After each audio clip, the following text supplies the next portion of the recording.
ఉద్యోగం వస్తే కృతజ్ఞత కూడిక పెట్టుకుంటారు, ప్రమోషన్ వస్తే కృతజ్ఞత కూడిక పెట్టుకుంటారు, పిల్లలు పుడితే కృతజ్ఞత కూడిక పెట్టుకుంటారు. అర్థమైందా? ఏదో అపాయం నుంచి బయటపడితే కృతజ్ఞత కూడిక పెట్టుకుంటున్నారు. కానీ మనకు అర్థం కాని ఏం తెలుసా ప్రియులారా, ప్రతిరోజు మనం చనిపోవాల్సిన మనల్ని దేవుడు బ్రతికిస్తున్నాడు. దీనికి ఎంత డబ్బిచ్చి పెడతావు చెప్పు, ఎన్ని కృతజ్ఞత కూడికలు పెట్టుకోవాలి?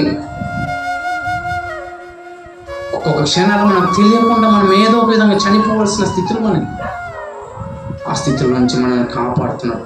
కరెంటు పట్టుకున్నామంటే కరెంటుతో ఎందరో చనిపోతున్నారు. బైక్ల మీద వెళ్తున్నామంటే బైక్ల మీద వెళ్తుంటే ఎందరో యాక్సిడెంట్ అయి చనిపోతున్నారు. కార్లలో వెళ్తుంటే కార్లలో ఎంతోమంది యాక్సిడెంట్ అయి చనిపోతున్నారు. చేళ్ళకి వెళ్తే ఎందరికో పాము కాటుతో చనిపోతున్నారు. ఎన్నో విధాలుగా మనుషులు చనిపోతున్నా మనకు ఎందుకు చనిపోకుండా మంచి ఆరోగ్యాన్ని ఇచ్చినావు? నువ్వు ప్రతిరోజు ఏం చేయాలి తెలుసా?